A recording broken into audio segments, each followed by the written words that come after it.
khususnya ruangan Ahwab yang sampai hari ini diperlukan dana sekitar 51 juta rupiah, dan alhamdulillah dana yang sudah masuk dari jamaah sekitar 24 juta rupiah, sehingga kekurangan dana untuk perapian plafon sekitar 26 juta rupiah atau 27 juta rupiah.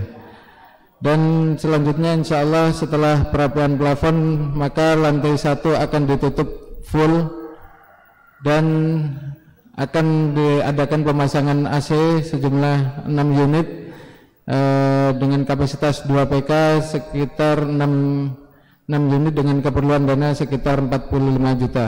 Maka kami himbau atau kami ajak jamaah sekalian bagi yang ingin berinfak maupun bersedekah dalam pembangunan masjid maupun dalam pemasangan AC, insya Allah bisa menghubungi kami panitia kajian ataupun bisa langsung transfer ke rekening Darul Mukhlisin, yang bisa nanti apabila perlu keterangan lebih lanjut bisa menghubungi kami.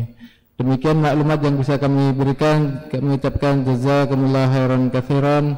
Assalamualaikum warahmatullahi wabarakatuh.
Banter ki, banter ki, banter man.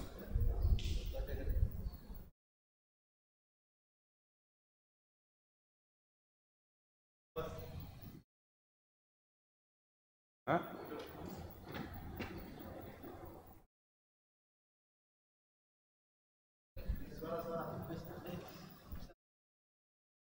Bismillah.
Bismillahirrahmanirrahim.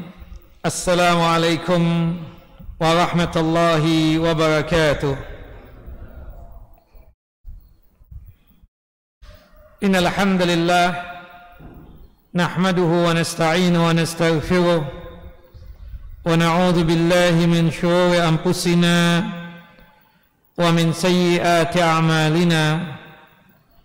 Man yahdihillahu fala mudilla lahu wa man yudlil fala hadiya lahu.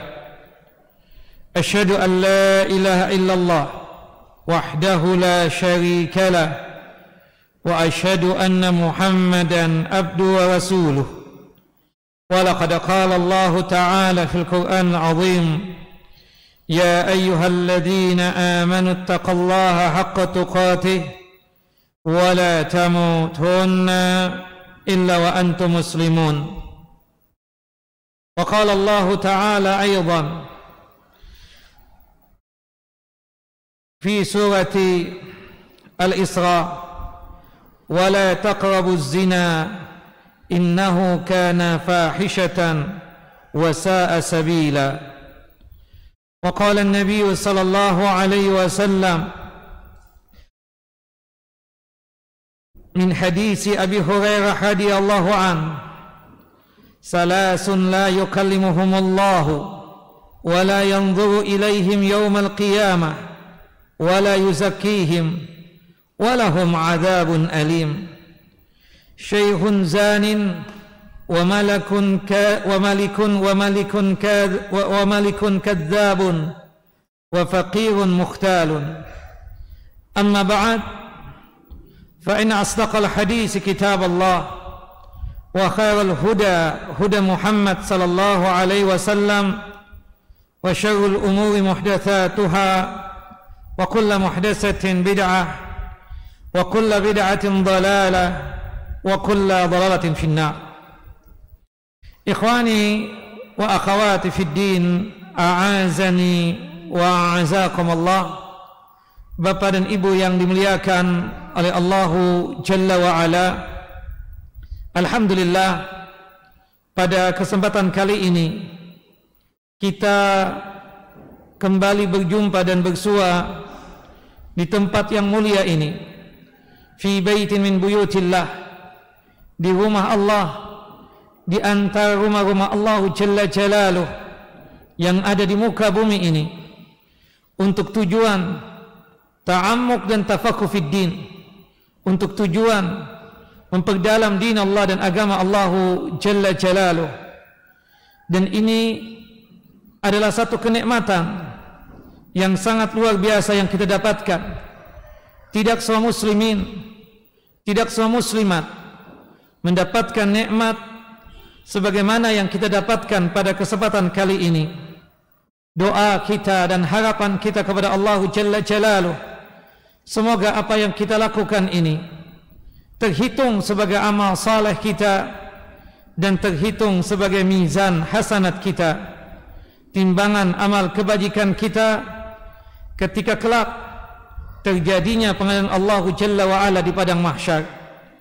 Doa kita dan harapan kita kepada Allah Jalla Jalaluh, semoga apa yang kita lakukan ini sebagai caranya Allah Jalla Jalaluh untuk menjatuhkan ridha dan rahmatnya atas kita semua, sehingga kita semua dimasukkan ke dalam jannah dan surganya Allahu Jalla wa Ala tanpa ada hisab. Amin ya rabbal alamin. Salawat dan salam selalu tercurah kepada Nabi kita Muhammad sallallahu alaihi wasallam, Nabi yang telah menyampaikan amanah Allah, Nabi yang telah mengajarkan kepada kita tentang iman dan Islam, sehingga kita bisa merasakan manisnya keimanan dan lezatnya keislaman. Bapak dan Ibu yang dimuliakan oleh Allah Jalla wa Ala, tema kita, pembahasan kita pada kesempatan kali ini adalah berkaitan tentang dosa besar zina. Ini tema kita ambil berdasarkan firman Allah Jalla Jalaluh dalam surah Al-Isra, surah yang ke-17 ayat 32. Allah Jalla wa Ala menyatakan, wala taqrabuz zina innahu kana fahishatan wa sa'a sabila. Dan janganlah kalian mendekati zina, karena sesungguhnya zina itu adalah perbuatan yang fahisyah, perbuatan yang keji, perbuatan yang jahat, wa sa'a sabila, dan seburuk-buruknya jalan yang ditempuh oleh seseorang. Para ulama menjelaskan bahwa firman Allah Subhanahu wa taala, janganlah kalian mendekati zina, maknanya lebih daripada perkataan jangan kamu berzina, wala taznu, yang artinya janganlah kalian mendekati sedikit pun juga daripada perbuatan zina tersebut, yang dimana hal-hal yang berhubungan dengan zina jangan sampai engkau lakukan. Di antaranya perbuatan atau hal-hal yang mengarahkan seseorang jatuh ke dalam perbuatan zina, seperti misalnya pacaran. Allah Jalla Jalaluhu melalui Nabi SAW mengharamkan yang namanya pacaran tersebut. Dalam hadis Abdullah ibnu Abbas radhiyallahu anhuma, qala Rasulullah sallallahu alaihi wasallam, Rasulullah sallallahu alaihi wasallam bersabda, la yakhluwanna rajulun bimra'atin illa wa ma'aha dzu mahramin. Janganlah seorang laki-laki berdua-duaan dengan seorang wanita kecuali bersama wanita tersebut ada mahramnya, entah ayahnya, entah anaknya yang laki-laki yang sudah baligh, entah saudaranya laki-laki, ya, entah omnya atau pamannya, baru dibolehkan. Tapi kalau berdua-duaan, ya, lawan jenis atau laki-laki berdua-duaan dengan seorang perempuan yang bukan mahramnya, haram. Yang diistilahkan, ya, dengan istilah berdua-duaan tersebut kalau di zaman sekarang ini adalah pacaran itu. Dan pacaran tersebut adalah berdosa, ya, dosanya tersebut adalah kategorinya adalah dosa besar, karena itu perbuatan mengarahkan kepada perbuatan zina. Fahisyah, fahisyah itu maksiat yang sangat buruk lagi jelek. Sedangkan wasa'a sabila, akibat perbuatan zina, ya, perbuatan maksiat yang sungguh sangat buruk ini, akibatnya seseorang tersebut terjatuh ke dalam jalan yang sungguh sangat jelek. Maksudnya jalan yang jelek tersebut akibat perbuatan zina yang dia lakukan mengakibatkan dia tersebut jatuh ke dalam siksa api neraka. Naam. Imam Ahmad bin Hanbal rahimahullah rahmatan wasi'ah, beliau pernah menyatakan seperti ini. Kata beliau rahimahullah rahmatan wasi'ah, aku tidak mengetahui dosa yang paling besar setelah membunuh manusia melainkan perbuatan zina. Karena memang perbuatan zina ini perbuatan yang sungguh sangat biadab, sungguh sangat keji, dan sungguh sangat jahat. Dan disebutkan dalam hadis yang sahih, hadis dari Abu Hurairah radhiyallahu an, hadis yang dikeluarkan oleh Al-Imam Abu Daud di dalam kitab Sunan beliau pada nomor hadis 4690. Qala Rasulullah sallallahu alaihi wasallam, Rasulullah sallallahu alaihi wasallam bersabda, "Idza zana ar-rajulu kharaja minhul imanu kana alaihi kadzullati fa idzan qata'a raja'a ilaihil iman. Apabila seorang hamba berzina, keluarlah iman darinya. Keluarlah iman darinya. Maksud keluar iman di sini adalah kesempurnaan iman. Bukan berarti seseorang yang berzina mengakibatkan dia tersebut murtad atau keluar daripada Islam. Tidak. Yang dimaksud keluarnya iman di sini adalah keluarnya kesempurnaan iman darinya. Lalu iman itu berada di atas kepalanya. Kadzulati. Kata Nabi SAW, seperti naungan, seperti tempat teduhan. Kadzulah. Fa idza inqata'a, apabila seorang yang berzina tadi bertaubat, dia tinggalkan perbuatan itu zina, maka raja ilaihil imanu, maka iman akan kembali kepadanya. Dan itu disebutkan di dalam hadis Abu Hurairah radhiyallahu anhu yang lain, hadis yang dikeluarkan oleh Al-Imam Al-Bukhari dan juga oleh Al-Imam Muslim. Qala Rasulullah sallallahu alaihi wasallam, Rasulullah sallallahu alaihi wasallam bersabda, la yazni az-zani hina yazni wa huwa mu'min. Tidak akan berzina seorang yang berzina ketika dia berzina padahal dia seorang mukmin. Maksudnya dari hadis ini bahwa sifatnya orang mukmin itu tidak bakalan berzina. Dia pasti akan meninggalkan perbuatan dosa zina ini. Tapi apabila ada orang mukmin, orang muslim berzina, ya, maka dia tersebut hilanglah kesempurnaan iman yang ada pada dirinya. Bukan berarti hilang seluruhnya, tidak. Tapi hilang apa? Kesempurnaan iman. Sekali lagi saya tegaskan, bukan berarti kalau ada orang yang melakukan perbuatan dosa besar zina, dia kita hukumi apa? Kafir. Bukan. Ini maksud daripada hadis ini tidak lain adalah seseorang yang berzina itu tidak lain hilanglah kesempurnaan iman yang ada pada dirinya. Karena kita tahu sifat ibadur rahman, sifat daripada hamba-hamba Allah Jalla wa'ala tersebut adalah tidak berzina, sebagaimana yang Allah Jalla wa'ala abadikan di dalam surah Al-Furqan, surah yang ke-25 ayat 68 sampai ayat 70. Allah Jalla Jalaluh menjelaskan tentang hamba-hamba Allah, sifatnya, kriterianya. Salah satunya adalah wala yaznun, tidak pernah mau untuk berzina.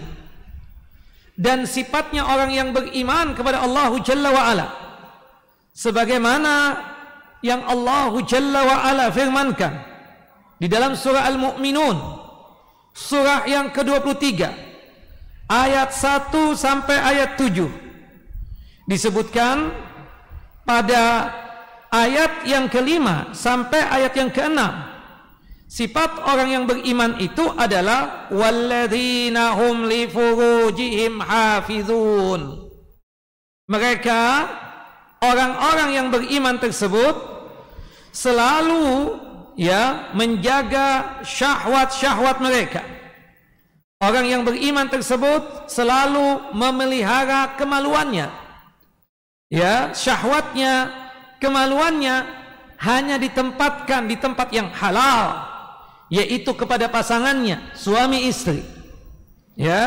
Sedangkan untuk orang lain yang tidak halal buatnya, mereka tidak mau untuk melakukannya. Nah, orang yang beriman atau sifat ibadur rahman, hamba-hamba Allah Jalla wa'ala, adalah hamba-hamba Allah Jalla Jalaluh yang tidak mau melakukan perbuatan zina. Dan disebutkan juga itu dalam surah Al-Ma'arij, surah yang ke-70, ayat 29 sampai ayat 31. Nah itu maksud dari hadis yang kita bacakan tadi. Hadis dari Abu Hurairah radhiyallahu an, yang dimana Nabi kita Muhammad sallallahu alaihi wasallam mengatakan bahwasannya sifatnya orang yang beriman kepada Allah Jalla wa Ala, atau sifatnya orang mukmin atau muslim atau ibadur rahman atau hamba-hamba Allah adalah tidak berzina. La yazni az-zani hina yazni wa huwa mu'min. Tidak akan berzina seorang yang berzina ketika dia berzina padahal dia seorang mukmin. Maksudnya tidak lain, ketika seorang mukmin berzina dan melakukan perbuatan-perbuatan dosa besar yang lainnya, maka hilanglah kesempurnaan iman yang ada pada dirinya. Dia masih muslim, tapi dikarenakan dia melakukan perbuatan zina, maka dia dihukumi fasik. Fasik itu artinya keluar dari ketaatan kepada Allah Jalla wa Ala. Nah, kalau kita melihat tentang dosa zina ini, ya, nanti kita akan sebutkan tentang beberapa hal tentang keadaan macam zina. Tapi sebelum kita masuk itu, perlu diketahui, ya, perbuatan dosa zina ini adalah salah satu dari tanda-tanda kiamat sudah dekat. Disebutkan di dalam hadis Anas bin Malik radhiyallahu an, semoga Allah Jalla wa Ala meridai beliau. Qala Rasulullah sallallahu alaihi wasallam, Rasulullah sallallahu alaihi wasallam bersabda, inna min asyratis sa'ah an yurfa'al ilmu wa yadhharul jahlu wa yabshuwaz zina wa yashraba al khamru wa yadhhabu rijalu wa tabqa nisa'u hatta yakuna lil khamsina imra'atan qayyimun wahidun. Inna min asyratis sa'ah, di antara tanda-tanda kiamat itu sudah ada, ya. Yang pertama, an yurfa'a al-ilmu, diangkatnya dan hilangnya ilmu din, ilmu agama. Allah Jalla wa Ala mengangkat dan menghilangkan ilmu din dan ilmu agama ini bimautil ulama, dengan diwafatkannya para ulama, dengan dimatikannya para ulama. Kemudian yang kedua, wa yadhhara al-jahlu, tampaknya kebodohan. Subhanallah, hilangnya ilmu pastilah tampak kebodohan. Makanya kadang orang yang tidak layak untuk menyampaikan perkara din dan perkara agama, kadang dipersilahkan untuk menyampaikan perkara din dan agama, padahal dia jahil, padahal tidak mengerti tentang din dan agama, tidak paham halal dan haram, tidak mengerti yang mana perintah dan yang mana larangan, tapi dipersilahkan untuk menyampaikannya.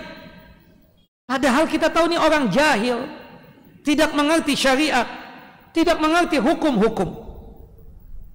Berarti menunjukkan tanda-tanda kiamat tersebut sudah ada. Na'udzubillah min dzalik. Dan itu kita saksikan di masyarakat kita. Subhanallah. Kadang orang yang aneh sekalipun itu dianggap sebagai seorang alim. Tidak menjalankan syariat pun dianggap sebagai orang yang hebat dalam masalah beragama. Na'udzubillah. Lebih daripada itu, tanda kiamat tersebut apa? Wa yabshuwa az-zina, tersebarnya perzinahan. Ini yang kita saksikan juga di sekitar kita. Na'udzubillah min dzalik. Apalagi dengan kondisi bebas lepas internet ini, Masya Allah, konten-konten ya yang berbau zina sangat banyak sekali. Nauzubillah. Mungkin ini salah satu isyarat bahwasannya kiamat itu sudah dekat, karena tanda-tandanya sudah ada. Salah satunya apa? Tersebarnya perzinahan. Termasuk juga wayushraba al-khamru, ya, maraknya ya dan banyaknya berkaitan tentang minum khamar. Subhanallah. Minuman yang dijual ternyata khamar. Khamar itu ma yukhamirul akal. Apa yang mengakibatkan akal pikiran ini hancur. Termasuk al-mukhaddirat itu, narkoba. Selain menghancurkan akal pikiran juga menghancurkan badan. Nauzubillah. Ya Allah, tidak hanya sekedar di kota-kota, di kampung-kampung ada narkoba. Subhanallah. Mungkin ini sebagai tanda bahwasanya kiamat sudah dekat. Karena tanda-tandanya sangat menyebar sekali. Banyak sekali kita dapatkan orang tersebut sudah tidak malu lagi untuk minum khamar, narkoba dan sejenisnya. Kemudian yang selanjutnya kata Nabi SAW, tanda kiamat, wa yadhhabu ar-rijalu wa tabqa an-nisa. Ya, perginya, maksudnya di sini sedikitnya pria dan tersisa banyak wanita. Sedikitnya pria laki-laki dan yang tersisa banyak wanita. Sampai diistilahkan oleh Nabi SAW, hatta yakuna lil khamsina imra'atan qayyimun wahidun. Sampai-sampai 50 orang wanita diurus oleh seorang pria. Atau kita bandingkan kalau bahasa kita, satu orang laki-laki tersebut sebanding dengan 50 ya perempuan. Berarti menunjukkan tanda kiamat sudah ada. Hadis ini sahih, dikeluarkan oleh Al-Imam Al-Bukhari di dalam kitab sahih beliau. 5 tempat beliau meletakkannya hadis ini. Pertama pada nomor hadis 80, yang kedua pada nomor hadis 81, kemudian pada nomor hadis 5231, kemudian ya yang keempat pada nomor hadis 5577, kemudian pada nomor hadis 6808. Dan hadis ini juga dikeluarkan oleh Al-Imam Muslim dalam kitab sahih beliau pada nomor hadis 2671. Naam, itu berkaitan tentang masalah tanda kiamat. Salah satunya adalah tersebarnya perzinahan. Dan perlu diingat, kita katakan berkaitan dengan dosa zina ini ada tingkatannya. Kalau kita melihat contoh ya, zina itu jika dilakukan oleh orang yang tua, maka dosanya akan lebih besar dibandingkan anak muda yang melakukannya. Dua-duanya telah melakukan perbuatan dosa besar. Tapi kalau orang tua yang melakukan perbuatan zina tersebut, ya termasuk nanti kita akan jelaskan juga hadisnya, ya ada orang yang belum menikah dengan orang yang sudah menikah melakukan perbuatan zina, itu tingkatan sanksinya, tingkatan hukumannya berbeda. Disebutkan di dalam satu hadis yang sahih, hadis dari Abu Hurairah radhiyallahu an, hadis yang dikeluarkan oleh Al-Imam Muslim. Qala Rasulullah sallallahu alaihi wasallam, Rasulullah sallallahu alaihi wasallam bersabda, salasatun la yukallimuhumullahu wa la yanzuru ilaihim yaumal qiyamah wa la yuzakkihim wa lahum adzabun alim. Ada 3 golongan manusia yang dimana 3 golongan tersebut tidak akan diajak bicara oleh Allah Jalla wa'ala. Dan ketiga golongan tersebut tidak dilihat oleh Allah Jalla wa'ala pada hari kiamat kelak. Wala yuzakkihim, dan ketiga golongan tersebut tidak disucikan oleh Allah Subhanahu wa taala. Walahum adzabun alim, dan ketiga golongan tersebut dipastikan mendapatkan azab yang pedih. Yang pertama, syaikhun zanin, orang yang sudah tua tapi masih doyan dengan zina. Yang kedua, wa malikun kadzdzab, seorang raja penguasa yang pendusta. Malik itu artinya apa? Raja. Ya, atau kalau kita kembangkan penguasa. Wa malikun kadzdzab. Ya, penguasa atau raja yang suka berdusta. Ya, tentunya mendustai siapa? Rakyatnya. Wa fakirun mukhtalun, orang miskin sombong. Orang kaya sombong. Kita tidak bisa memaklumin, bukan dianggap wajar. Ada sebagian orang bilang, ya dia kaya wajar deh sombong. Enggak begitu juga. Karena kita katakan kesombongan itu pakaiannya Allah Jalla wa'ala, selendangnya Allah Jalla Jalaluh. Hanya Allah Jalla wa'ala yang punya hak untuk sombong dan pantas untuk sombong. Allah Jalla Jalaluh, Rabb kita, Tuhan kita. Sedangkan kita makhluk manusia ini gak boleh sombong. Jangankan yang kaya, ya, yang fakir, apalagi kita katakan orang kaya saja gak pantas untuk sombong. Yang sedang duduk di atasan saja gak pantas untuk sombong. Karena sombong itu pakaiannya Allah, selendangnya Allah Jalla wa'ala. Ya, apalagi fakir. Fakir sudah miskin, subhanallah, sombong banget. La ilaha illallah Muhammad Rasulullah. Nah, intinya di sini kita katakan berkaitan dengan apa yang kita bahas, yaitu berkaitan tentang ya orang yang sudah tua masih doyan dengan zina. Hati-hati, ancamannya luar biasa. Nah, kita masuk saja pada tingkatan-tingkatan tersebut. Tingkatan dosa zina, ya, dosa besar zina, ya, karena Rasulullah yang mengatakan ini, bahwasanya zina itu adalah apa? Dosa besar. Disebutkan di dalam hadis yang sahih, Nabi kita Muhammad sallallahu alaihi wasallam menjelaskan tentang 7 hal, tentang 7 dosa besar yang mengakibatkan seseorang tersebut hancur dan binasa. Salah satunya adalah dosa zina.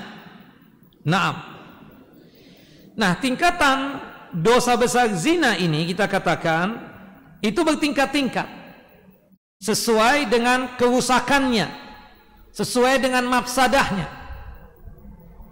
Yang pertama, seseorang yang berzina dengan banyak orang itu lebih bobrok, lebih rusak, dan lebih besar dosanya daripada dia berzina dengan 1 orang saja.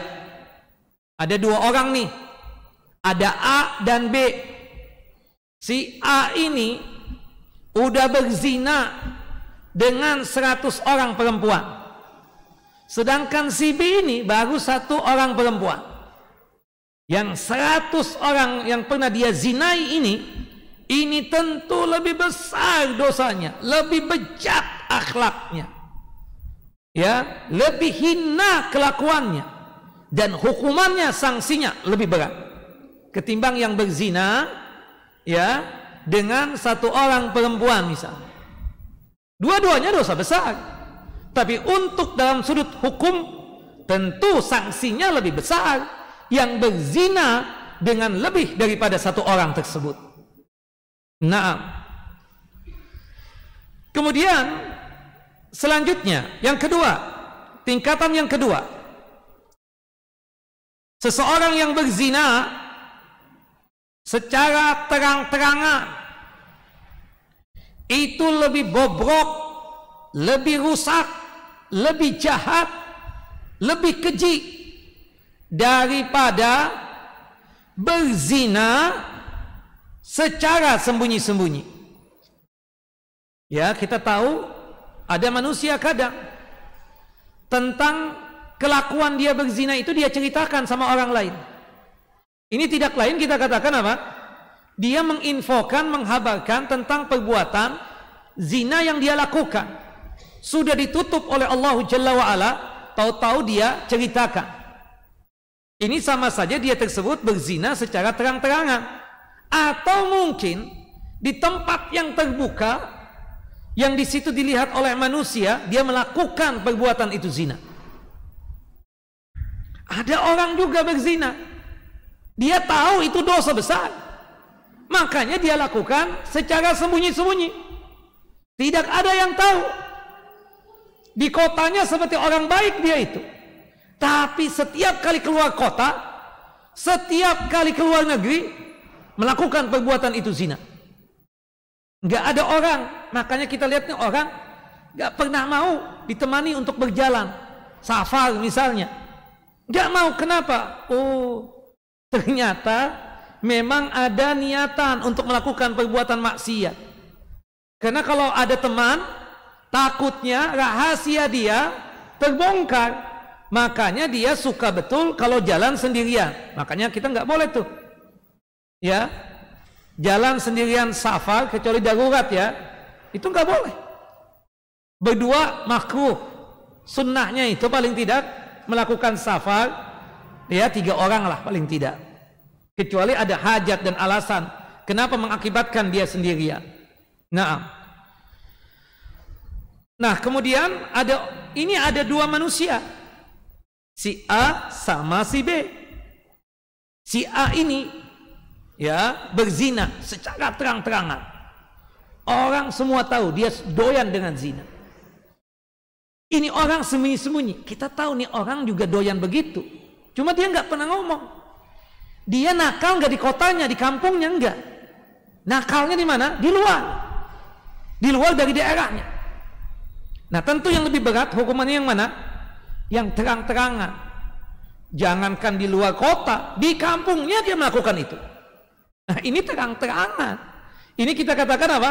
Ya, tentu hukumannya, sanksinya lebih besar. Dia lebih bejat, lebih rusak nih orang. Nah, yang ketiga,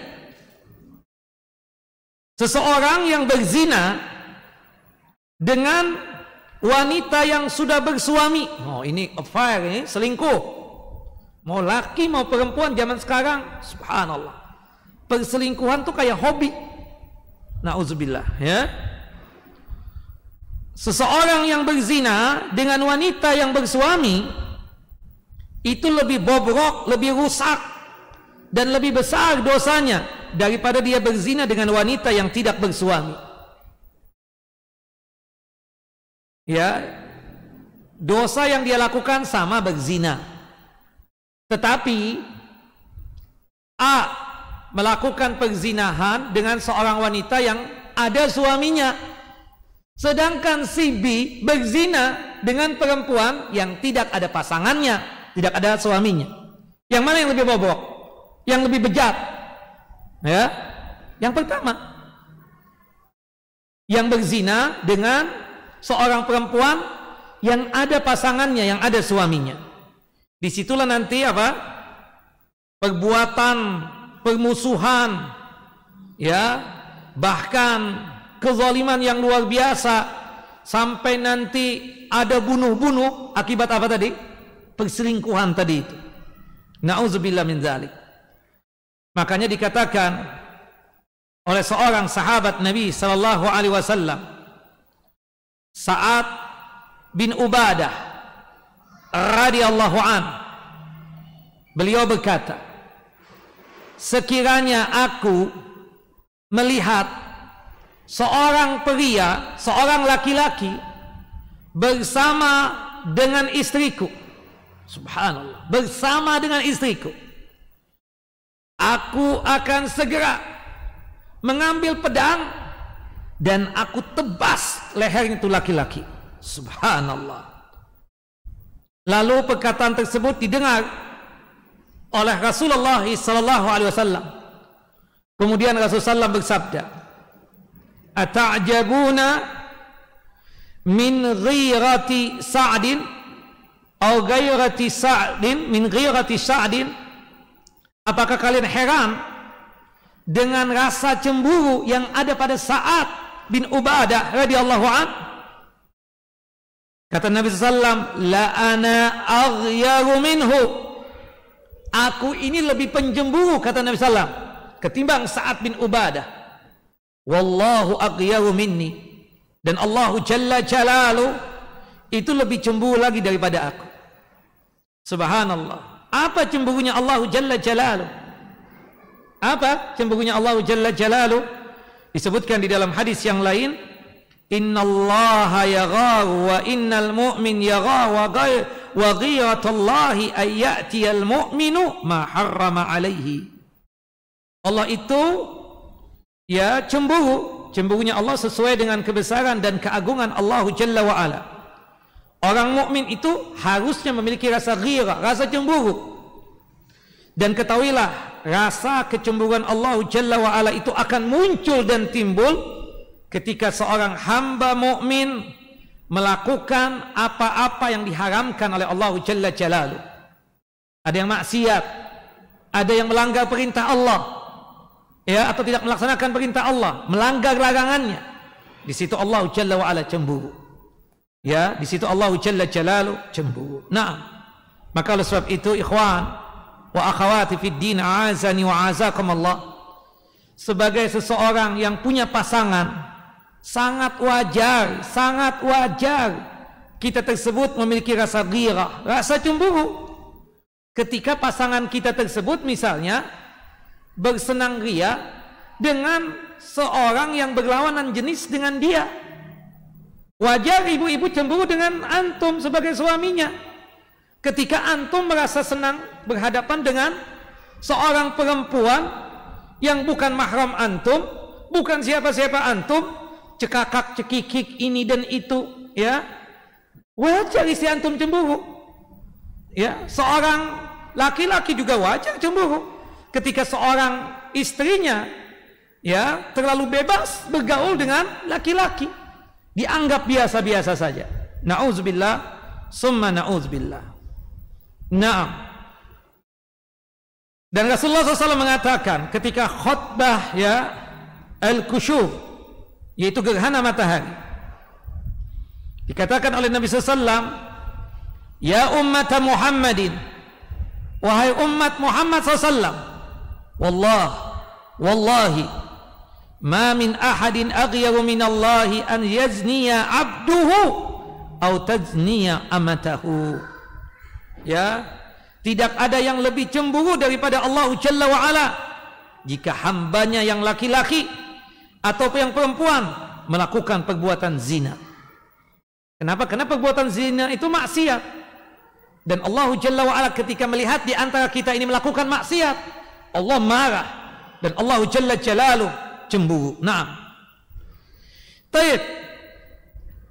Kemudian ikhwan, tingkatan yang selanjutnya, yang keempat, seorang yang berzina dengan istri tetangga atau anak perempuan tetangga itu lebih bobrok, lebih rusak, lebih bejat akhlaknya, lebih jahat itu orang, lebih besar dosanya daripada orang yang berzina dengan selain tetangga. Kenapa? Karena itu akan menimbulkan gangguan terhadap hubungan ketetanggaan. Bayangkan tetangga yang seharusnya dijaga, anaknya, istrinya, harta bendanya dijaga, tetangga keluar kota, suaminya keluar kota, subhanallah, ini orang main dengan istrinya atau dengan anak perempuannya. Na'udzubillah min dzalik.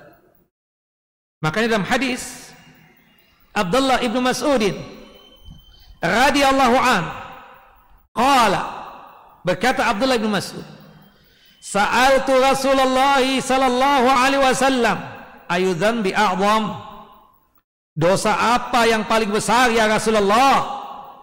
Qala Rasulullah SAW menjawab, anta ja'ala lillahi niddan wa huwa khalaqaka, engkau menjadikan untuk Allah tandingan, Allah disaingkan dengan makhluknya, atau makhluk disandingkan sama seperti Allah Jalla wa'ala, padahal Allah yang menciptakan engkau. Itu adalah syirik besar, dan itu adalah akbarul kabair, paling besarnya dosa-dosa besar. Kemudian Abdullah bin Mas'ud bertanya lagi kepada Nabi sallallahu alaihi wasallam, ya, ketika dia sudah selesai mengucapkan inna dzalika la'azimun, sungguh yang demikian tersebut sungguh-sungguh besar itu dosa, menyekutukan Allah Jalla Jalaluh. Kata Abdullah bin Mas'ud, summa ayyun, apalagi ya Rasulullah dosa besar tersebut, ya, atau dosa yang sangat besar itu apalagi ya Rasulullah?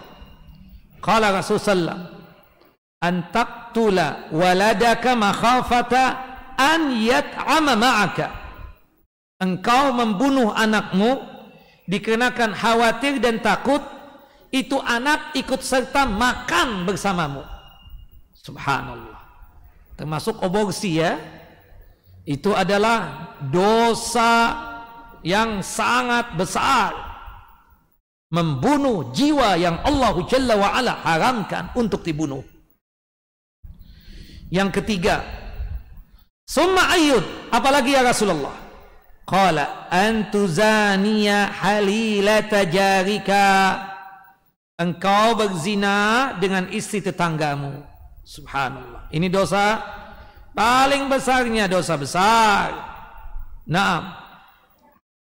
Kata Nabi SAW dalam hadis yang lain, qala Rasulullah SAW, Rasulullah SAW bersabda, la an yazniya ar-rajulu bi asyrati niswatin aisaru alaihi min an yazniya bi imra'ati jarihi.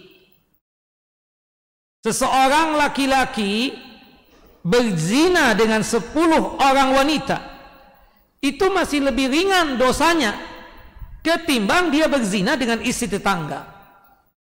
Ada 2 orang nih, ya, si A dan si B. Si A ini pernah berzina dengan 10 wanita, tapi di luar, bukan di kampungnya. Itu perempuan bukan tetangganya yang dia zinai. Dosa besar, jelas dosa besar. Ada 1 orang, si B, berzina dengan istri tetangga. Ini kata Nabi SAW, yang berzina dengan 1 orang perempuan, tapi itu perempuan istrinya tetangga, maka di situ lebih besar dosanya ketimbang ini laki-laki si A tadi yang berzina dengan perempuan, 10 perempuan yang bukan tetangganya tadi. Na'udzubillah, na'udzubillah min dzalik. Nah, hati-hati, ya, hati-hati kita katakan. Dan kita sama tetangga kita itu ada batasan. Jangan bebas mentang-mentang itu istri tetangga, kita asyik ngobrol, asik aja bebas bergaul dengan dia. Tidak, ada batasannya. Ya, kita katakan ada batasannya. Takutnya di situ syaitan akan menggoda kita. Saking bebasnya syaitan masuk, ya, menggoda itu laki-laki dan menggoda itu perempuan. Pada ujungnya terjadi affair atau selingkuh yang mengakibatkan mereka terjatuh ke dalam dosa yang sungguh sangat hina, lagi jijik, ya, atau suatu dosa yang betul-betul bejat, yaitu melakukan perbuatan zina. Nah, baik, selanjutnya yang keberapa sekarang? Sekarang yang kelima, tingkatan dosa zina. Seorang yang berzina dengan istri mujahid, ya, mujahid tahu, ya, yang berperang di jalan Allah Jalla Jalaluh. Kalau sekarang kita bisa analogikan, ya ini sekedar menganalogikan saja ya, sekedar. Artinya adakan teman-teman kita atau tetangga-tetangga kita atau orang yang satu kampung dengan kita yang tugas di luar, entah dia tersebut tentara atau polisi, atau mungkin dia ada pekerjaan yang biasa keluar kota. Nah apalagi mujahid nih, mujahid itu yang berperang di jalan Allah Jalla wa'ala, qadar Allah seperti itu terjadinya. Nah, kalau sekarang kan mungkin kita katakan nggak dapat nih Ustadz, gimana supaya nyambung nih masalah kita? Iya, orang-orang yang biasa kerja di luar, apalagi statusnya itu adalah seseorang mujahid yang menjaga agamanya dan menjaga negaranya. Istrinya dia tinggal di kampung halamannya atau di kotanya. Ada seseorang yang berzina dengan istri mujahid, orang yang berjihad di jalan Allah Jalla wa'ala tersebut. Nah ini orang berzina dengan seorang istri yang berperang di jalan Allah Jalla wa'ala, itu lebih bobrok, lebih rusak, akhlaknya lebih besar dosanya daripada dia berzina dengan wanita yang lainnya. Jelas ya? Subhanallah. Nanti di hari kiamat, sebagaimana disebutkan dalam satu hadis, ya, nanti pada hari kiamat akan ditanya kepada si mujahid, ambillah dari kebaikan penzina itu sesuka hatimu. Dia yang menzinai istrinya, ini orang sedang berjihad. Kemudian Allah mengatakan, ini orang telah menzinai istrimu, ambil pahalanya, ambil kebaikannya sesuka hatimu. Dikarenakan dia telah menzinai istrimu, seharusnya dia menjaga, menyantuni, tapi malah punya hubungan intim dengan istrimu. Subhanallah. Nah ini kita katakan ada ya, istrinya suaminya tugas di luar, ya, keluar kota, apalagi statusnya itu menjaga negara, bukannya dijaga keluarganya, tapi malah dia tersebut melakukan hal-hal yang na'udzubillah dengan istri dan anak perempuannya misalnya. Na'udzubillah min dzalik. Naam. Yang keenam, tingkatan zina, khususnya pelakunya. Seorang yang berzina dengan mahramnya. Tahu mahram ya?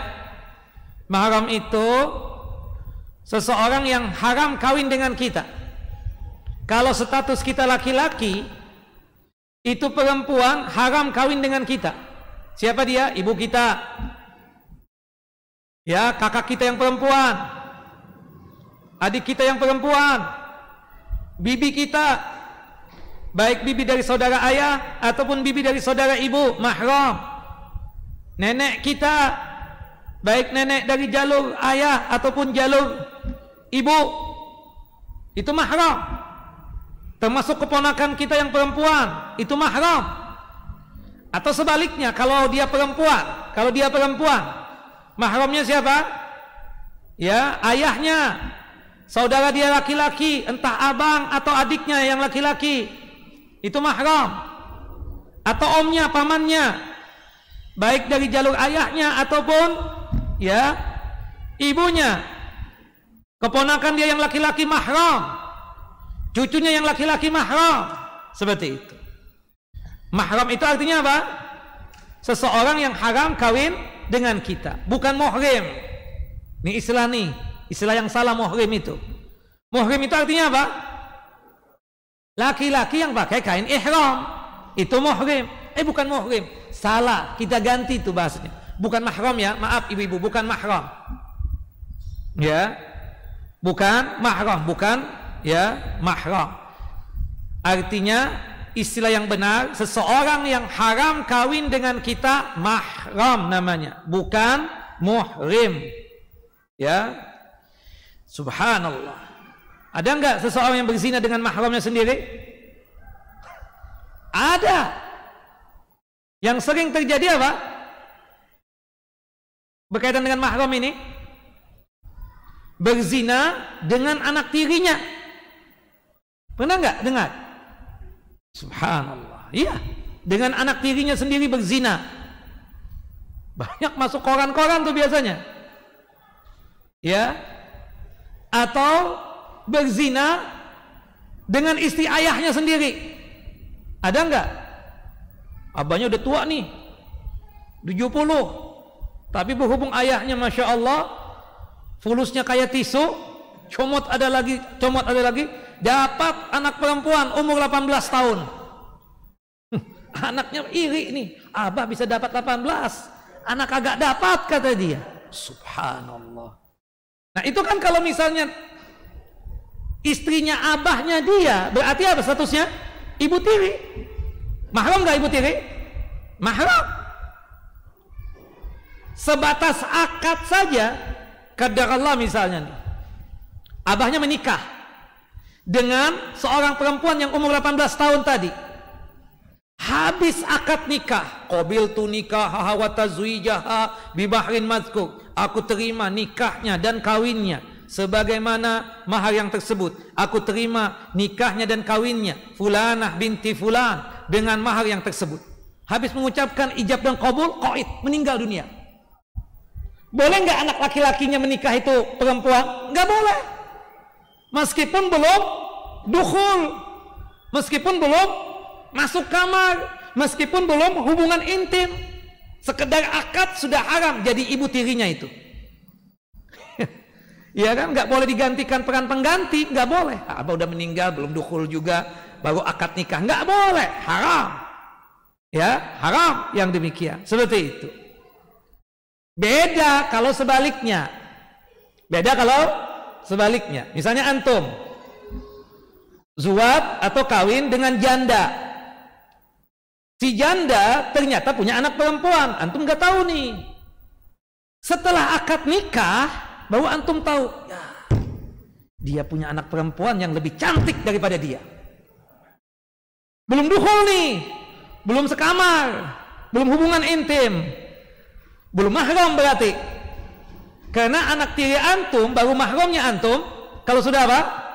Kalau sudah dukhul, kalau sudah melakukan hubungan intim, ya kan? Seperti itu. Antum ngomong sama istri antum tadi yang belum dukhul kan, janda tadi itu yang antum sudah nikahi. Gimana kalau kita rubah status aja? Maksudnya kata tuh perempuan, gini kan, inti kan punya anak perempuan, anti kan punya anak perempuan. Gimana kalau anak jadi mantu anti aja? Boleh nggak? Secara hukum boleh. Ada nggak dalam Al-Quran itu? Disebutkan dalam surah An-Nisa. Kalau nggak salah ayat 23 itu. Naam. Ayat 22 sampai ayat 23 itu menjelaskan tentang mahram itu. Naam. Ya. Karena anak tiri itu baru mahram kita kalau sudah ada jima atau hubungan intim. Ya kan? Seperti itu. Nah, tapi kan nggak mungkin lah antum begitu. Tapi ada yang tega. Ya jelas lah. Nah itu tapi kita katakan statusnya bukan mahram. Mahramnya itu baru kalau sudah dukhul, kalau sudah melakukan hubungan intim. Seperti itu kira-kira. Nah itu bisa dilihat dalam surah An-Nisa kalau nggak salah, surah yang keempat ayat 22 sampai 23. Pada ayat 23-nya itu disebutkan itu. Nah, Bapak dan Ibu yang dimuliakan oleh Allah Jalla wa Ala, ya, seseorang yang berzina, tadi jelas ya tentang mahram tadi itu. Tentang anak tiri itu baru mahram kalau sudah dukhul dengan ibunya tadi ya, seperti itu. Nah, kalau sudah melakukan hubungan intim dengan ibunya, seperti itu, baru mahram. Nah, seseorang yang berzina dengan mahramnya, seperti dengan ibu, dia berzina dengan ibunya, dengan kakak perempuannya, dengan adik perempuannya, dengan anak tirinya, dengan ibu tirinya, ya, itu lebih jahat, lebih bejat, lebih bobrok, lebih rusak dan lebih besar dosanya daripada dia berzina dengan selainnya. Hukumannya bagi orang yang berzina dengan mahramnya tadi, menurut Al-Imam Ibnu Qayyim rahimahullah rahmatan wasi'ah, hukumannya adalah al-qatal, dibunuh. Seseorang yang berzina dengan mahramnya hukumannya apa? Dieksekusi, bunuh. Tentunya yang mengeksekusi siapa? Hukumah. penguasa atau pemerintah. Al-Imam Ibnu Qayyim rahimahullah menyatakan, jika perbuatan keji itu ya dilakukan dengan orang yang masih memiliki hubungan kekeluargaan dari para mahramnya, itu adalah perbuatan yang sangat menghancurkan dan sangat membinasakan, dan pelakunya wajib dibunuh. Ya, jika keadaannya seperti itu, artinya dia berzina dengan mahramnya. Ini pendapat dari Imam Ahmad bin Hanbal dan selain beliau. Imam Ahmad berdalilkan, berhujjah dengan hadis Nabi SAW, dari hadis Barra bin Azib radhiyallahu anhuma.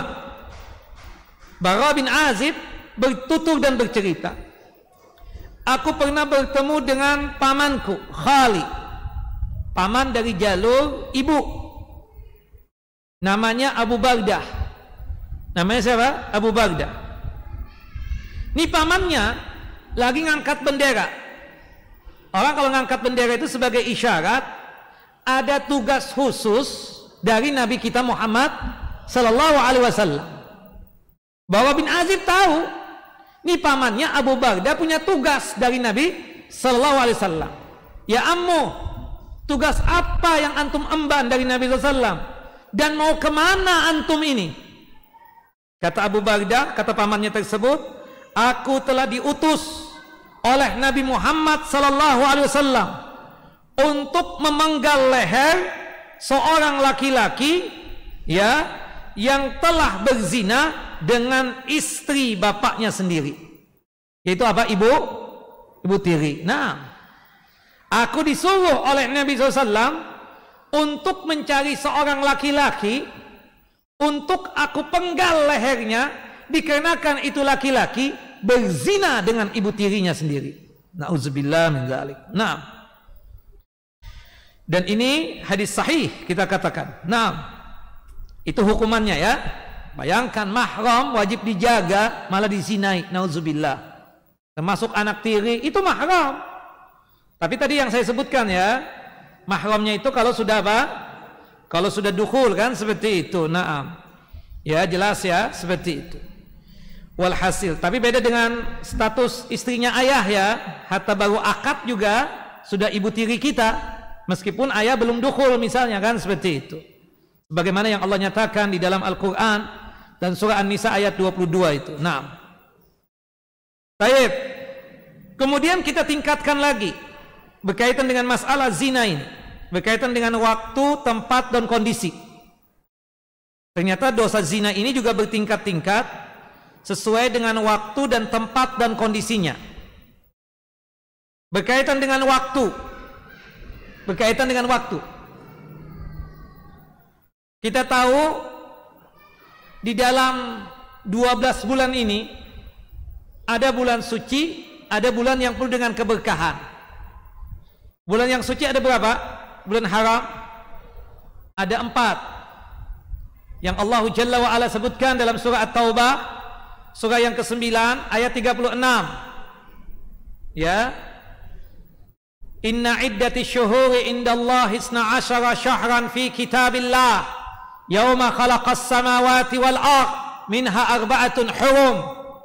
Sesungguhnya hitungan bulan di sisi Allah Jalla wa Ala itu ada 12 bulan. Allah menetapkan 12 bulan ini pada saat Allah Jalla wa Ala menciptakan 7 lapis langit dan 7 lapis bumi. 4 bulan dari 12 bulan tersebut adalah bulan haram atau bulan suci. Disebutkan di dalam hadis Abi Bakrah radhiyallahu anhu, hadis yang dikeluarkan oleh Al-Imam Al-Bukhari dan Muslim. 4 bulan tersebut 3 bulan berurutan, 1 bulan terpisah. Bulan apa saja? Dzulqa'dah bulan yang ke-11, Dzulhijjah bulan yang ke-12, Muharram bulan yang pertama. Yang terpisah bulan apa? Bulan Rajab. Bulan yang keberapa? Yang ke-7. Naam. Nah, 4 bulan ini bulan suci. Ada di antara manusia berzina di bulan suci. dosanya lebih besar, sanksinya lebih berat ketimbang dia berzina di mana? Di selain bulan suci tersebut. Termasuk di bulan yang penuh dengan keberkahan. Bulan apa? Ramadan. Bulan Ramadan bukan bulan suci, tapi istilahnya bulan apa? Syahrul Mubarak, bulan yang penuh dengan keberkahan. Ya. Berzina di bulan Ramadan lebih besar dosanya, lebih besar sanksinya ketimbang dia berzina di luar daripada bulan Ramadan. Termasuk juga saat ada dua orang nih, ada A dan B, berzina di bulan Ramadan. Si A berzina di siang hari Ramadan, sedangkan si B berzina di malam hari Ramadan. Yang mana yang paling berat dosa zinanya tersebut? Yang mana? Dua-duanya berat, dua-duanya besar. Ramadan nih yang siang. Subhanallah, pasangan suami istri saja yang halal, ya, suami istri kan halal untuk menyalurkan syahwat itu, halal untuk sementara waktu di siang Ramadan dari subuh sampai maghrib, haram untuk melakukan hubungan intim. Itu pasangan suami istri. Ini enggak, ya, yang haram dia embat juga di hari atau di siang yang tidak boleh melakukan itu. Zina, na'udzubillah min dzalik. Otaknya di mana itu? Yakin itu. Otaknya sudah tertutup, akal sehatnya sudah mati. Yang ada dipenuhi dengan hawa nafsu dan pikiran syaitan saja dalam kepalanya itu. Sampai ya berani untuk melakukan perbuatan zina di siang Ramadan. Na'udzubillah min dzalik.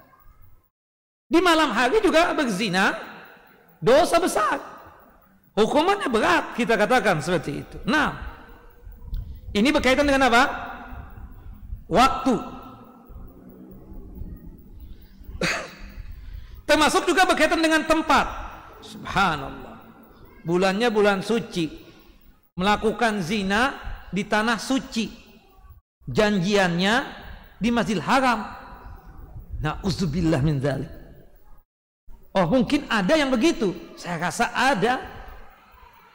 Ya, janjian ketemu di pintu ini. Di mana pintu itu? Di Masjidil Haram. Bis itu jalan. Masih di tanah suci, Mekah. Bulannya bulan suci lagi, bulan Dzulhijjah. Na'udzubillah min dzalik. Betapa bejatnya itu orang.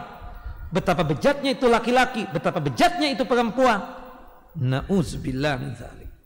Na'udzubillah min dzalik. Naam. Ya. Manusia, semoga Allah Jalla wa Ala jauhkan kita dari perbuatan zina ini. Naam. Termasuk juga yang selanjutnya ini. Kalau kita lihat dari pelaku zinanya lagi nih. Seorang yang sudah menikah berzina itu lebih jelek, lebih buruk dan lebih besar dosanya daripada yang belum menikah. Orang sudah tua, istri ada, sampai 4 lagi istrinya, masih aja zina. Di mana otak ente? Kadang kita, aduh, ini orang sakit kayaknya. Kita bilang maniak, istrinya 4, ya kan? Tapi itulah orang, kalau sudah syaitan menggoda, na'udzubillah. Makanya kalau yang sudah menikah atau yang sudah tua melakukan perbuatan zina, hukumannya tambah berat. Ya, sanksinya tambah berat. Kalau misalnya di dunia ini dia dihukumnya apa? Rajam. Digali tanah sepinggang, dimasukkan dia, ya.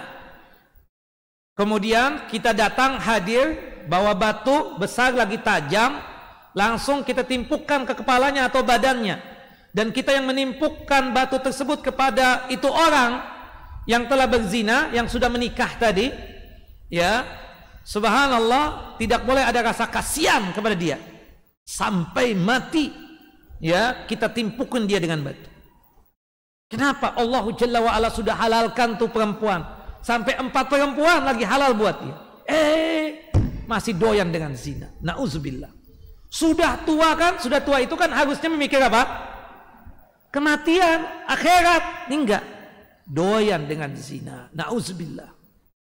Makanya memang kita katakan ada satu perkataan Al-Imam Az-Zahabi.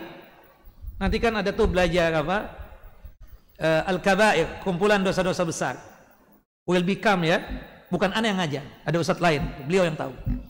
Nah, itu di mukaddimah Al-Imam Al-Hafidh Az-Zahabi mengatakan, mautul mar'i ma'asha alaih. Meninggalnya seseorang itu sesuai dengan kebiasaan yang dia lakukan. Hati-hati. Yang biasa melakukan perbuatan baik, apalagi kalau sudah lewat umur 40 tuh. Kenapa para nabi, para anbiya diangkat jadi nabi, jadi rasul itu umur 40 tahun? Kenapa? Karena kekokohan prinsip itu ada pada saat dia berumur 40 tahun. Apalagi lewat 40 tahun. Nah, biasanya kata para ulama, kalau orang 40 tahun lewat itu dia melakukan amal soleh, insya Allah sampai meninggal dia begitu. Tapi kalau sekiranya umur 40 sudah lewat, masih doyan dengan maksiat, maka kemungkinan besar matinya juga begitu. Kemungkinan besar apa? Matinya juga begitu. Kita lihat deh di masyarakat kita. Ada orang yang rajin, Masya Allah.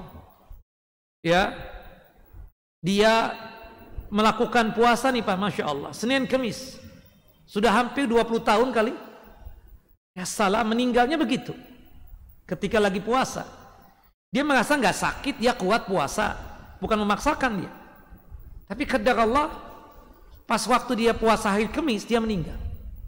Kita tanya berapa tahun sudah dia puasa ini? Ada 20 tahunan saat kata dia, Masya Allah.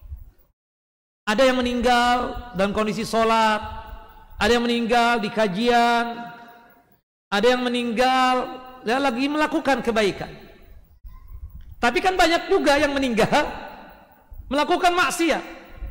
Nah, karena sesuai dengan perbuatannya, kebiasaan dia. Saya pernah ketemu orang sudah stroke. Ya, ini ngeces nih. Dia keluar terus menerus. Ya, disuruh di rumah oleh anaknya, semua disediakan, marah-marah, ngomel. Maksudnya pingin ke tempat maksiat yang biasa dia tuju.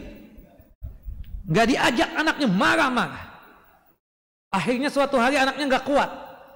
Akhirnya diajak tuh si ayah yang sudah stroke tadi itu, yang ngeces terus itu. Masuk ke sana, memang tuh ayah terkenal di sana. Dari penjaga keamanannya sampai lobi, sampai tempat maksiatnya. Rupanya ada kursi khusus dan kamar khusus untuk dia juga di situ. Duduk dia. Lewat perempuan yang pakaiannya seada-adanya. Ketawa sih, ajib, ajib kata dia. Subhanallah. Ini anak lapor sama ustadz. Kita bilang ente bawa lagi ke sana, ya. Tuh ayah ente mati di situ, abah ente mati di situ. Su'ul khotimah. Gitu tadi. Ya. Intinya juga yang ngajak dosa. Habis abah ngamuk-ngamuk. Kalau nggak diajak di situ, biarin dia ngamuk. Biarin. Suruh taubat, diingatkan akan kematian. Kebiasaan. Orang kalau sudah kebiasaan berat. Makanya kan kita ada belajar akhlak itu untuk mengubah kebiasaan. Kebiasaan itu bisa kita ubah. Ya kan ada kadang, Ustaz, anak nggak bisa tuh Ustaz, nggak kuatan. Anak kalau sudah melihat jamaah yang pada tidur-tidur, anak ngomel aja. Apalagi sampai selonjor kaki begitu. Pinginnya cekik dia. Anak bilang, jangan Ustaz, inti Ustaz. Jangan Ustaz, anak nggak kuat. Makanya kadang ngomong anak nggak enak tuh didengar jamaah. Ustaz, inti bisa rubah, lisan inti bisa rubah. Buat apa? Kan ada belajar akhlak, belajar adab. Rasulullah mengatakan tentang masalah akhlak itu. Iya kan? Itu penting untuk mengubah sikap kita. Kita yang bengis jadi lemah lembut, kita yang kasar ngomongan bisa lemah lembut. Kan ada tuh seorang suami, anak Ustaz memang sifat anak begini Ustaz. Dari anak awal kawin begitu. Kita tanya sama istrinya, memang begitu bu waktu minta sama ibu? Enggak Ustaz, dulu lemah lembut banget ngomong minta sama abah, mau minta apa mau dikasih. Sekarang ini aja Ustaz, baru anak 6 dia ngomong begitu kasar banget. Sudah anak 5, 6 baru kasar banget. Berarti kan memang dia begitu, tapi bisa dirubah kan. Waktu minta pertama kali datang kepada tuh ayahnya si anak perempuan, bisa lembut, bisa asik, bisa bercanda, nggak kaku. Kenapa sekarang kaku? Kenapa sekarang kasar banget sama istri ente? Berarti kan ada sesuatu yang something wrong kata orang itu ya. Ada sesuatu yang salah, bisa dirubah. Ya, kadang maklumin deh memang sifatnya begitu. Tapi Syekh, ini omong kasar banget nih, nggak bisa. Udah kasar. Gak bisa dirubah itu, bisa dirubah. Nah termasuk tadi kebiasaan tadi itu bisa apa? Bisa dirubah, apalagi kebiasaannya maksiat. Nauzubillah, ya kan? Hati-hati. Orang ya bisa jadi meninggal dikarenakan apa? Kebiasaannya. Ini memang bukan hadis. Ini perkataan ulama. Salah satu yang mengatakan siapa? Al-Hafidz Az-Zahabi rahimahullah rahmatan wasi'ah. Nah, seperti itu. Baik. Kemudian selanjutnya, ya, seseorang alim, ustadz, kiai, tuan guru, syekh, apalagi ajengan, ya, berzina, ya.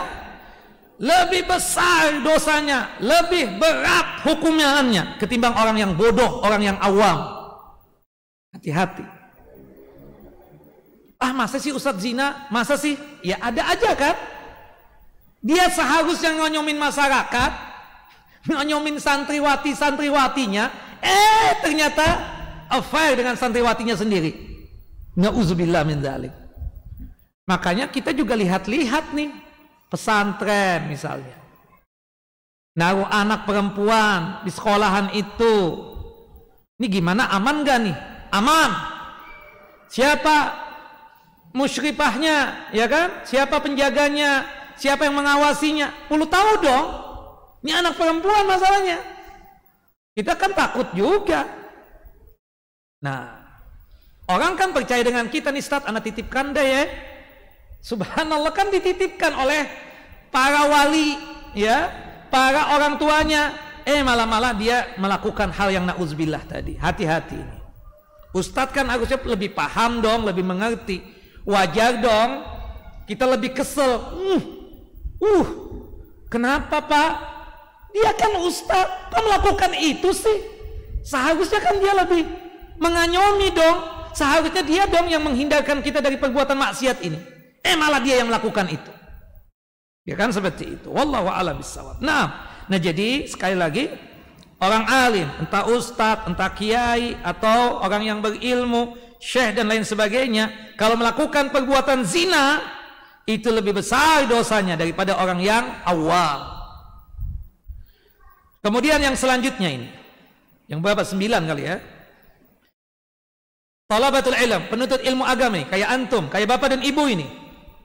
Ya kan, kenal sama ustadz lagi, duduknya di barisan depan lagi, catatnya Masya Allah. Tapi kita dengar, Pak, dia khilaf ustadz. Murid aneh, khilaf apa Pak? Ngambil duit orang? Kagak. Dia kecontol sama seorang akhwat, belum sempat kawin sudah melakukan itu. Udah deh, bilang anak khilaf ustadz. Iya khilaf, tapi anak nggak bisa terima. Inti duduk paling depan, inti catat apa yang anak kasihkan berkaitan dengan ilmu din. Harusnya kan inti lebih ngerti, lebih takut sama Allah Jalla wa'ala. Tapi malah melakukan perbuatan zina. Na'udzubillah. Jadi para penuntut ilmu agama, kita dengan belajar ini harusnya lebih banyak khaufullah, lebih kita tingkatkan rasa takut kepada Allah Jalla wa'ala. Salah satunya kita meninggalkan perbuatan apa? Dosa besar zina. Nah, kemudian yang selanjutnya, ya, orang yang kaya raya, ya, berzina itu lebih buruk, lebih besar dosanya daripada orang yang fakir dan miskin. Orang mendapatkan anugerah fulus itu ima satu hal yang sifatnya barakah, atau bisa jadi itu sifatnya apa? Sesuatu keburukan buat dia. Bisa jadi nikmat yang bisa dia manfaatkan sebaik mungkin untuk mendapatkan akhirat, atau bisa jadi nikmah, azab dan siksa buat dia nanti. Bukan begitu? Orang kalau ada fulus, keluar rumah ke tempat-tempat maksiat, lebih gampang nggak? Lebih gampang untuk zina, untuk mabuk dan lain sebagainya. Seharusnya harta yang Allah anugerahkan kepada dia, dia pergunakan untuk kebaikan, mendapatkan akhirat. Malah digunakan untuk maksiat. Tapi kalau orang yang fakir miskin, mungkin berzina juga, tapi mungkin karena kegantengan dia. Fakir miskin sudah nggak ada fulus, jelek. Itu berat juga perempuan mau berzina dengan dia. Bukan begitu? Tapi kalau misalnya orangnya jelek tapi banyak fulus, kemungkinan mau dong pelacur. Seperti itu. Nah, makanya di sini dikatakan oleh para ulama, orang yang kaya berzina itu lebih besar dosanya, lebih berat hukumannya daripada orang yang fakir dan miskin yang berzina. Fakir miskin ada yang berzina, tapi kalau antum hitung nih, sensus deh, yang banyak berzina tuh orang yang punya fulus atau orang yang nggak punya fulus? Orang yang punya fulus, yang kaya biasanya yang berzina itu. Yang nggak ada fulus sih berat. Kecuali kalau perempuannya jual diri deh, itu perempuannya paling fakira. Tapi kalau laki-lakinya nggak tahu ya, kalau misalnya jadi itu ya, apa namanya? Taisul musta'ar bahasa Arabnya. Taisul musta'ar itu bahasa Indonesianya apa? Gigolo. Ya. Ada yang begitu Ustaz, ada kata antum. Nah itu juga dia kan dalam rangka cari fulus itu. Nah itu juga termasuk dosa besar. Na'udzubillah min dzalik. Yang jelas orang kaya yang mampu secara finansial berzina itu lebih jelek, lebih buruk, lebih besar dosanya ketimbang orang yang fakir lagi lemah. Nah, kita masuk kepada hukum bagi orang yang berzina. Terbagi menjadi dua, hukum di dunia dan juga hukum di akhirat. Kalau hukum berzina, hukumannya, sanksinya di dunia itu ada perbedaan antara yang belum menikah dengan yang sudah menikah. Yang belum menikah artinya belum menikah secara akdun sahih, secara akad yang sahih, dia belum menikah. Pemuda-pemudi misalnya belum menikah, berzina, hukumannya apa? 100 kali cambukan, dicambukkan ke tubuhnya, ya, dan taghrib, diasingkan selama 1 tahun. Sebagaimana yang Allah Jalla wa Ala firmankan dalam surah An-Nur, surah yang ke-24, ayat 2 sampai 3. Allah Jalla wa Ala berfirman, Az-zaniyatu waz-zani fajlidu kulla wahidin minhuma mi'ata jaldah. Penzina perempuan dan penzina laki-laki cambuklah dan deralah masing-masing dari keduanya 100 kali. Wala ta'khudkum bihima ra'fatun fi dinillah in kuntum tu'minuna billahi wal yaumil akhir. Ya, cambuklah dia, deralah dia sebanyak 100 kali masing-masing dari keduanya, baik dari penzina laki-laki ataupun penzina perempuan, dan janganlah ada rasa belas kasihan untuk keduanya, sehingga mencegah kalian untuk menjalankan hukum-hukum Allah atau agama Allah. Jika kalian betul-betul beriman kepada Allah dan hari kiamat, maka apa? Laksanakan hukum tersebut. Ketika mencambuk mereka dengan 100 kali cambukan, tidak boleh ada rasa kasihan. Wal yashhad adzabahuma ta'ifatun minal mu'minin. Ketika didera 100 kali itu, kita masyarakat dari kalangan kaum muslimin itu menyaksikan. Makanya kan hukuman pencambukan itu di mana? Di alun-alun, di tempat yang di mana manusia biasa berkumpul. Seperti itu. Sebagaimana yang Allah Jalla wa Ala nyatakan dalam surah An-Nur, ya, ayat yang kedua. Sedangkan untuk orang yang sudah menikah, hukuman bagi penzina yang telah menikah, baik masih ada pasangan statusnya ataupun statusnya sudah tidak ada pasangan, baik dia duda ataupun janda. Apabila seorang yang sudah menikah, baik masih ada pasangan, masih ada suaminya, masih ada istrinya, berzina, atau dia sudah nggak ada pasangan, baik duda ataupun janda, maka hukumannya apabila dia berzina adalah rajam, dilempari batu sampai mati. Dalilnya Ustaz, hadis dari sahabat yang mulia Ubadah bin Samit radhiyallahu anhu, anna Nabiyya sallallahu alaihi wasallam qala, bahwasanya Nabi SAW bersabda, khudhu anni qad ja'alallahu lahunna sabila. Ambillah dariku, maksudnya ambillah hukum dariku. Allah telah menetapkan ketentuan bagi para penzina. Apa itu ya Rasulullah? Al-bikru bil bikri jaldu mi'atin wa nafyun sanatin. Yang belum menikah, ya, baik ya perjaka, ya, ataupun kita katakan yang laki ataupun yang perempuan yang belum menikah, ya, pemuda ataupun pemudi yang belum menikah, itu dihukumi 100 kali cambukan dan diasingkan selama 1 tahun. Wa nafyus sanatin wa sayyibu bisayyib jaldu mi'ati wa rajam. Ya, bahwasannya untuk yang sudah menikah, baik ada pasangan, baik itu duda ataupun janda, nah di sini disebutkan dalam hadis dihukumi dulu 100 cambukan baru dirajam. Tapi ada yang mengatakan juga dalam hadis yang lain disebutkan cukup dengan apa? Rajam saja, rajam sampai mati. Yang benar apa? Ya, langsung dirajam, digali tanah, kita katakan sepinggang, kemudian diikat dia, kemudian hadir semua masyarakat, kemudian bawa batu, kemudian ditimpukin batu dia sampai mati. Itu bagi mereka yang sudah menikah, ya, baik masih ada pasangan ataupun sudah tidak ada pasangan, yang dimana statusnya duda atau janda, berzina, maka dihukumi rajam, dilempari batu sampai mati. Tapi Bapak Ibu, berkaitan dengan hukum-hukum tadi, pengeksekusiannya dilakukan oleh siapa? Oleh hukumah, oleh pemerintah, bukan kita. Kita mendapatkan ada orang berzina, langsung mengambil cemeti misalnya, dicambuk-cambuk dia 100 kali. Bukan begitu.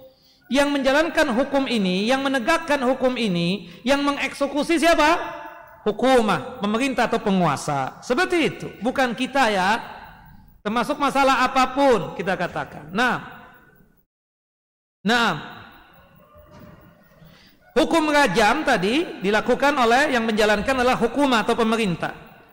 Ya, wallahu a'lam bissawab. Taib, jelas ya masalah hukum di dunianya. Kalau sekiranya sudah dihukum di dunia, disanksi di dunia, di akhirat dihukum enggak? Hah? Tidak lagi. Sesuai dengan apa yang disabdakan oleh Nabi SAW di dalam hadis yang dikeluarkan oleh Al-Imam Al-Bukhari dari hadis Ubadah bin Samit radhiyallahu an. Qala Rasulullah sallallahu alaihi wasallam, Rasulullah sallallahu alaihi wasallam bersabda, "Man asaba dzanban uqima alaihi haddun dzalika dzanbi, haddu dzalika dzanbi, fa huwa kafaratuhu."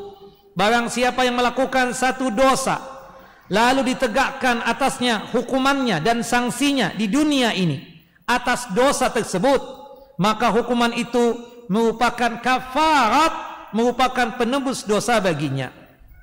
Nah, Jelas ya. Jadi kalau misalnya ulil amri, pemerintah, penguasa menegakkan hukum syar'i untuk para penzina tadi, maka itu sebagai kafarat, sebagai penebus dosa untuk dia. Wallahu a'lamu bissawab.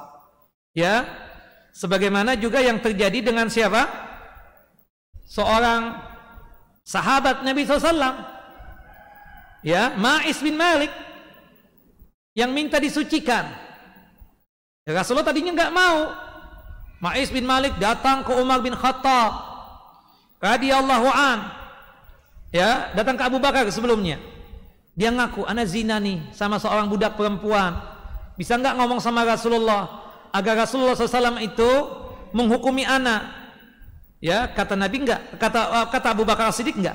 Sudah, angkum cukup taubatan nasuha. Datang ke Umar bin Khattab juga begitu. Kata Umar, udah, antum taubatan nasuha.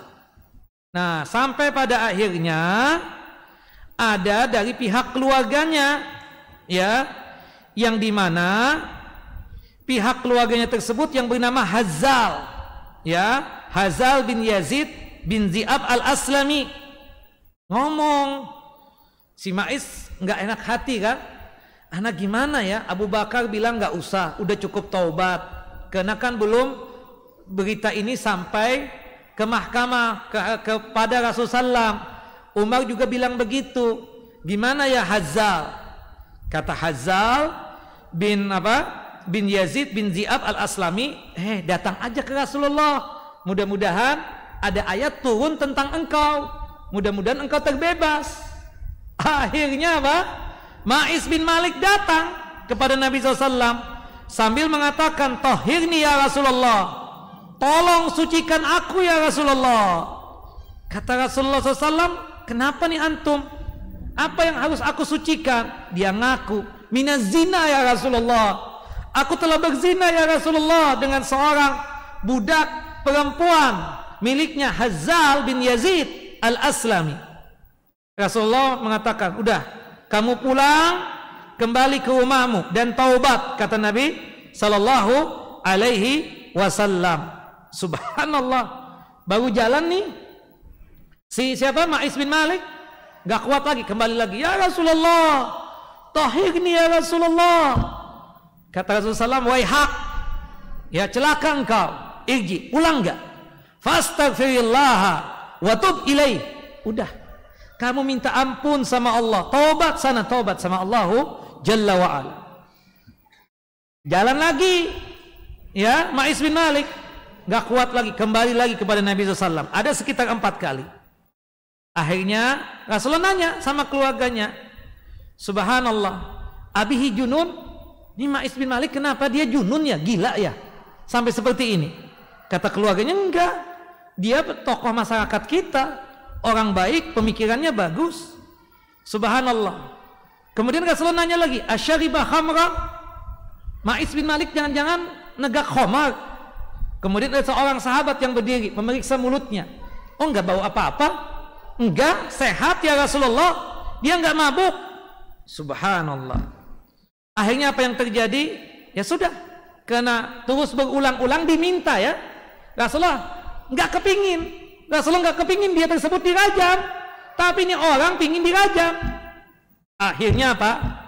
Ya dirajamlah sampai mati. Subhanallah.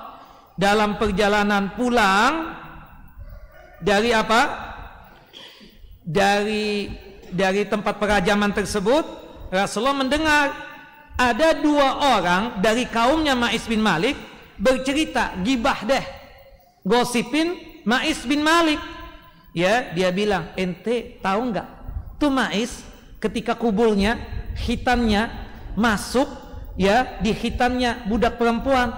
Tuh si Ma'is bin Malik, ya, membek kayak kambing membek, mek begitu." Rasulullah dengar dan langsung marah kepada 2 orang tersebut. "Kalian tahu nggak apa yang kalian perbuat kepada saudara kalian ini, Ma'is bin Malik? Yaitu apa? Menggibahin dia. Ini adalah satu perbuatan yang sungguh sangat luar biasa besarnya." Ya, subhanallah. Ya, Rasulullah kemudian mengatakan, "Fama niltuma min irdi akhikuma anifan asyaddu min aqli minhu." Yang kalian ucapkan tadi itu menceritakan kehormatan saudara kalian sendiri, yaitu Ma'is bin Malik, itu lebih sadis ya daripada kalian memakan dagingnya Ma'is bin Malik. Walladzi nafsi biyadihi, demi jiwaku yang berada di tangan Allah Jalla wa Ala. Tangan Allah Jalla wa Ala sesuai dengan kebesaran dan keagungan Allah Jalla wa Ala. Innahul an la fi anharil jannah yang qamisu. Tahu enggak sekarang kalian berdua, Ma'is bin Malik sedang berada di sungai-sungai surga. Dia berenang, tenggelam di sungai-sungai surga. Subhanallah.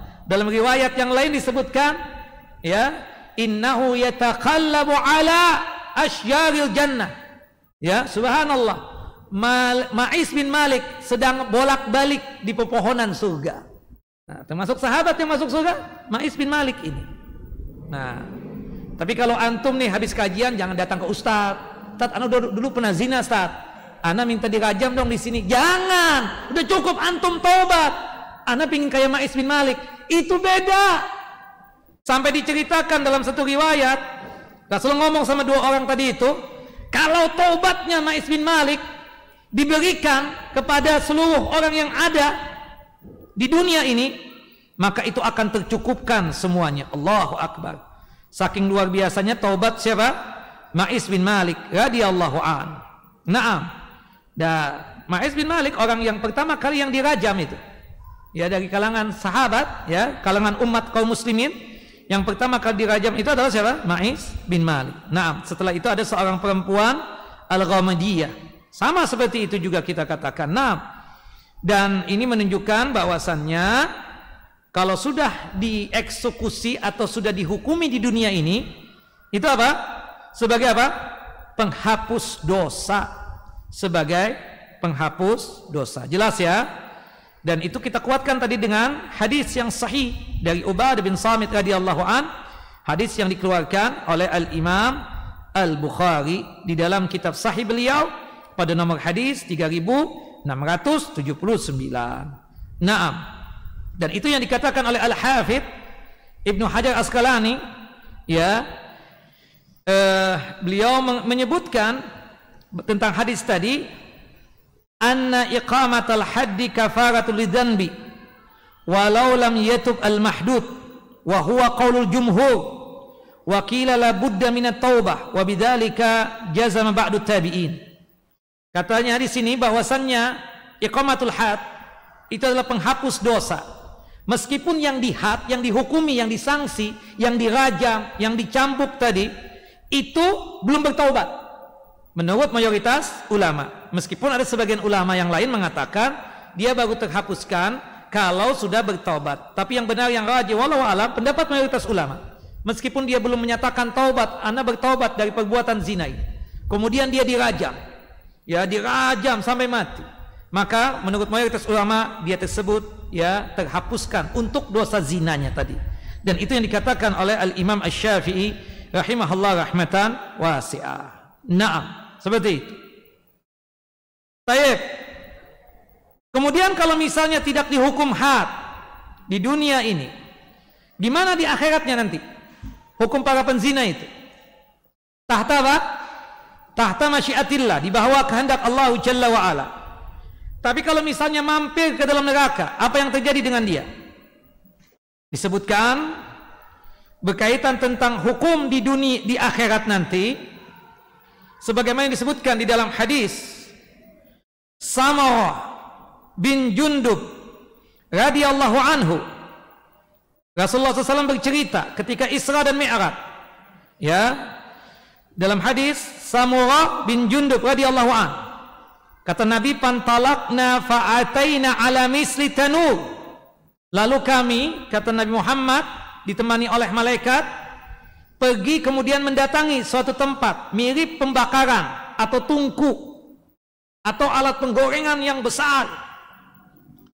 Kemudian Rasulullah SAW mendengar suara-suara orang yang berteriak-teriak di dalam tungku tersebut.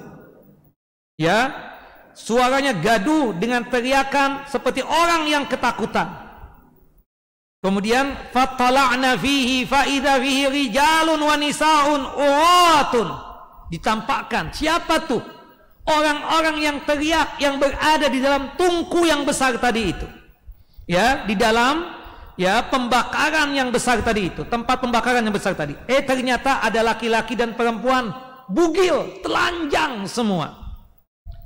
Kemudian setelah apinya dibakar, ya, fa idza hum ya'tihim lahabun min asfali minhum fa idza atahum dzalikal lahab daw.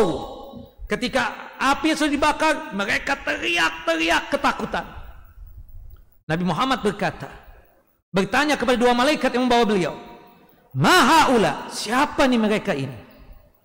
Qala, dikatakan oleh dua malaikat tersebut, "Wa amma rijalu wan nisa'u al-'uratul ladina fi misli bina'i at-tanu fahumuz zuna waz-zawani." Tahu enggak engkau wahai Muhammad, adapun laki-laki dan wanita yang telanjang yang berada dalam tungku besar itu, mereka adalah para penzina. Nauzubillah. Nah, ini ancamannya ya, termasuk yang kita katakan ancamannya juga yang tidak diajak bicara oleh Allah, kemudian tidak dilihat oleh Allah Jalla wa Ala, tidak disucikan oleh Allah Jalla wa Ala, dan pastikan mendapatkan adab yang pedih. Wallahu a'lam. Ini berkaitan dengan masalah dosa zina. Nanti insyaallah pada pertemuan yang akan datang, insyaallah kalau antum serius kita baca kitab. Kalau antum tidak serius, ya kita cukupkan sampai di sini dulu kajiannya ya. Naam. Baik, begitu saja ya. Sudah azan. Alhamdulillah nggak ada pertanyaan hari ini karena sudah terhenti dengan adanya azan zuhur. Alhamdulillah. Karena saya termasuk orang yang paling takut ditanya-tanya oleh antum. Apalagi saya yakin kalau masalah ini banyak yang curhat. Nah, terutama ibu-ibu. Wallahu a'lam bissawab. Baik, wassallallahu nabiyana Muhammad wa ala ali Muhammad kama sallaita ala Ibrahim wa ala ali Ibrahim innaka Hamidun Majid. Allahumma barik ala Muhammad wa ala ali Muhammad kama barakta ala Ibrahim wa ala ali Ibrahim innaka Hamidun Majid. Subhanakallahumma wa bihamdika asyhadu an la ilaha illa anta astaghfiruka wa atubu ilaik. Assalamualaikum warahmatullahi wabarakatuh.